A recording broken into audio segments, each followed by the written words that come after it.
Hi friends, നമ്മുടെ വീടുകളിലുള്ള inverter bulb complaint ആയാലും ഇനി വലിച്ചെറിയേണ്ട, അത് ഉപയോഗിച്ച് അടിപൊളി ഒരു എമർജൻസി ലൈറ്റ് ഉണ്ടാക്കി എടുത്താലോ. ഇത് മൊബൈൽ ചാർജർ ഉപയോഗിച്ച് ചാർജ് ചെയ്യാനും പറ്റും. അപ്പോൾ നേരെ നമുക്ക് വീഡിയോയിലേക്ക് വരാം. നമ്മൾ ഇന്ന് എമർജൻസി ലൈറ്റ് ഉണ്ടാക്കാൻ പോകുന്നത് ഈ കാണുന്ന ക്രോംഡൻ്റെ 8.5 വാട്ടിൻ്റെ ഇൻവെർട്ടർ LED ബൾബ് ഉപയോഗിച്ചായിരുന്നു. ഈ ബൾബ് കംപ്ലൈൻ്റ് ആയി പോയതായിരുന്നു. ആദ്യം നമുക്ക് ബൾബിൻ്റെ ഗ്ലാസിൻ്റെ അവിടെ പയ്യെ അഴിച്ചെടുക്കാൻ വേണ്ടി കൈ പിടിച്ചിട്ട് പയ്യെ ഇങ്ങ് അകത്തി എടുത്താൽ മതി. അങ്ങനെ പോകുന്നില്ലെങ്കിൽ ചെറിയ സ്ക്രൂ ഡ്രൈവർ എന്തെങ്കിലും ഇട്ട് പയ്യെ തിക്കിയാൽ മതി, അഴിഞ്ഞു വന്നോളും. ഇതുപോലത്തെ LED ബൾബുകൾക്ക് കൂടുതലായിട്ട് കംപ്ലൈൻറ്റ് വരുന്നത് ബോർഡ് കംപ്ലൈൻ്റ് ആണ്. അല്ലെങ്കിൽ ബാറ്ററി കുറേ പഴയതാകുമ്പോഴത്തേനും ബാക്കപ്പ് കുറയും. പിന്നെ പോകുന്നത് ഇതിൻ്റെ LED ചിപ്പ് 2 റൗണ്ടിലാണ് വന്നത്. ഒരെണ്ണം DC തെളിയണതും പിന്നെ AC തെളിയണതും. AC തെളിയണതാണ് കൂടുതലായിട്ട് കംപ്ലൈൻറ്റ് വരാറുള്ളത്. ഈ ബൾബിൻ്റെ പ്രശ്നം ബോർഡ് കംപ്ലൈൻ്റ് ആയിരുന്നു. നമുക്ക് ഈ ബൾബിൽ നിന്ന് ആവശ്യമുള്ളത് ഉള്ളിലുള്ള ബാറ്ററിയും പിന്നെ മുകളിൽ കാണുന്ന LED ചിപ്പും അതിന്റെ ഗ്ലാസും മാത്രമാണ്. എല്ലാ മോഡൽ ഇൻവെർട്ടർ LED ബൾബുകളും ഇതുപോലെ ആയിരിക്കില്ല. കുറഞ്ഞ മോഡലിലൊക്കെ അതിന്റെ LED ചിപ്പിൽ തന്നെയായിരിക്കും ബോർഡും എല്ലാം വരുന്നത്. ഈ മോഡലൊക്കെ ബൾബാണെങ്കിൽ ആദ്യം നമ്മൾ അഴിച്ചെടുത്ത ശേഷം അതിന്റെ ബാറ്ററിയും ചെക്ക് ചെയ്ത് നോക്കണം. പിന്നെ LED ചിപ്പ് വർക്ക് ചെയ്യേണ്ടതെന്നും ചെക്ക് ചെയ്ത് നോക്കണം.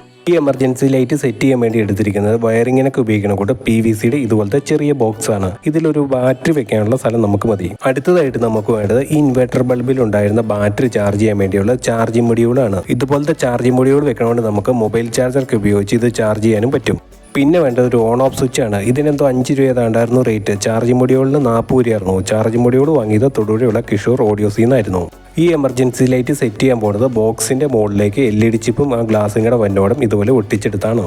ചാർജ് മൊഡ്യൂളിലേക്ക് നമുക്ക് ബാറ്ററി കണക്ട് ചെയ്തെടുക്കാം. ബാറ്ററിയുടെ പോസിറ്റീവ് വയർ നേരെ ചാർജ് മൊഡ്യൂളിലെ B+ലേക്ക് കണക്ട് ചെയ്യണം. പിന്നെ ബാറ്ററിയുടെ നെഗറ്റീവ് വയർ നേരെ ചാർജ് മൊഡ്യൂളിലെ B- സോൾഡർ ചെയ്യണം.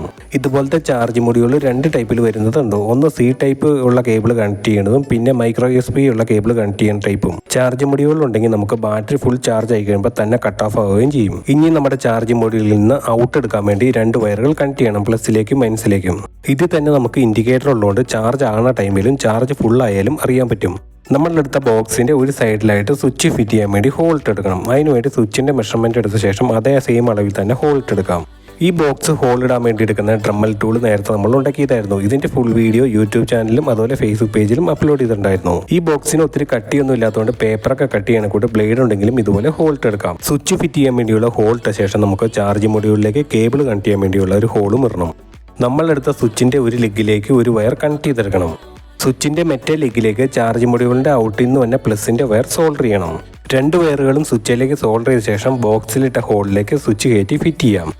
നമ്മളെടുത്ത ബോക്സിന്റെ ഉള്ളിലേക്ക് ചാർജ് മൊഡ്യൂൾ ഒട്ടിക്കുന്നത് ഗ്ലൂ ഗൺ വെച്ചാണ്. കറക്റ്റ് ആ ഹോളിന്റെ അവിടെ തന്നെയായിട്ട് ഒട്ടിച്ചെടുക്കണം. ഈ വീഡിയോയിൽ കാണിക്കുന്ന ഏറ്റവും സിമ്പിൾ ആയിട്ട് രീതിയിൽ എങ്ങനെ emergency light set ചെയ്തെടുക്കാമെന്നാണ്.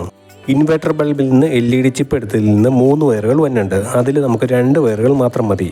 DCക്കും ACക്കും black wire കോമണും പിന്നെ റെഡും വൈറ്റുമാണ് വരുന്നത്. വൈറ്റ് വരുന്നത് DCയുടെയും റെഡ് വരുന്നത് AC കൊടുക്കാൻ വേണ്ടിയുള്ളതും. ഞാനിപ്പോൾ പറഞ്ഞത് ക്രോംഡൻ്റെ ഈ മോഡൽ ബൾബിന്റെ കാര്യമാണ്. എല്ലാ മോഡൽ ബൾബിലും ഇതുപോലെ ആയിരിക്കണം എന്നില്ല. DC തെളിയണ LED ഏതാണെന്നറിയാൻ വേണ്ടി 3.7 വോൾട്ടിന്റെ ലിഥിയം ബാറ്ററി വെച്ച് വയറിൽ ചെക്ക് ചെയ്ത് നോക്കിയാൽ മതി ഏത് വയർ കുത്തുമ്പോഴാണ് തെളിയണതെന്ന് അറിയാൻ. LED ചിപ്പിൽ നിന്ന് വന്ന നെഗറ്റീവ് വയറിലേക്ക് ചാർജ് മൊഡ്യൂളിൽ നിന്ന് വന്ന നെഗറ്റീവ് വയർ കണക്ട് ചെയ്യണം. സ്വിച്ചിക്കിടെ കയറി വന്ന പോസിറ്റീവ് വയർ നേരെ LED ചിപ്പിലെ പോസിറ്റീവ് വയറിലേക്ക് കണക്ട് ചെയ്യണം. ഈ ബോക്സിന്റെ മുകളിലത്തെ കവറിലേക്ക് LED ചിപ്പ് വരുന്ന ഗ്ലാസിന്റെ അവിടെ ഒട്ടിച്ചിരിക്കുന്നത് ഗ്ലൂ ഗൺ വെച്ച് തന്നെയാണ്. 2 വയറുകളും കറക്റ്റായിട്ട് തന്നെ കണക്ട് ചെയ്ത ശേഷം നമുക്ക് നന്നായിട്ട് ഇൻസുലേഷനും ചെയ്തെടുക്കാം. അടുത്തതായിട്ട് നമുക്ക് ബോക്സിന്റെ മുകളിലത്തെ കവറിട്ട് അടച്ചെടുക്കാം.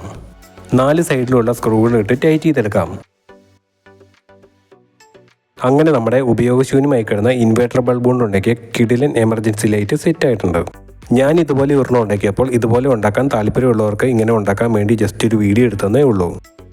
ഇനി നമ്മുടെ എമർജൻസി ലൈറ്റ് ഒന്ന് ചാർജ് ചെയ്യാം. ഞാൻ ചാർജ് ചെയ്യാൻ എടുത്തിരിക്കുന്നത് മൊബൈൽ ചാർജറാണ്, മൈക്രോ USB ഉള്ളത്. ചാർജ് കയറുന്ന ടൈമിൽ തന്നെ നമ്മുടെ ചാർജ് മൊഡ്യൂളിൻ്റെ അകത്ത് റെഡ് കളർ ഇൻഡിക്കേറ്റർ തെളിയുന്നത് കാണാം. ബാറ്ററി ഫുൾ ചാർജ് ആകുമ്പോൾ ബ്ലൂ കളർ ഇൻഡിക്കേറ്ററായിട്ട് മാറും. ഇതുപോലത്തെ ഇൻവെർട്ടർ ബൾബൊക്കെ അഴിക്കുമ്പോൾ അതിൻ്റെ LED ചിപ്പ് പോയതാണെങ്കിലും കുഴപ്പമില്ല. നമുക്ക് 3.7 വോൾട്ടിൻ്റെ ബാറ്ററി തെളിയണ കൂട്ട് LED ചിപ്പ് ആയിട്ട് വാങ്ങാനും കിട്ടും. അപ്പം നമ്മുടെ വീഡിയോ ഇഷ്ടമായി കഴിഞ്ഞാൽ വീഡിയോ ലൈക്ക് ചെയ്യാനും ഷെയർ ചെയ്യാനും നമ്മുടെ യൂട്യൂബ് ചാനൽ സബ്സ്ക്രൈബ് ചെയ്യാനും മറക്കാട്ടോ. അടുത്ത കിടിലൻ വീഡിയോ ആയിട്ട് ഉടൻ തന്നെ വന്നേക്കാം.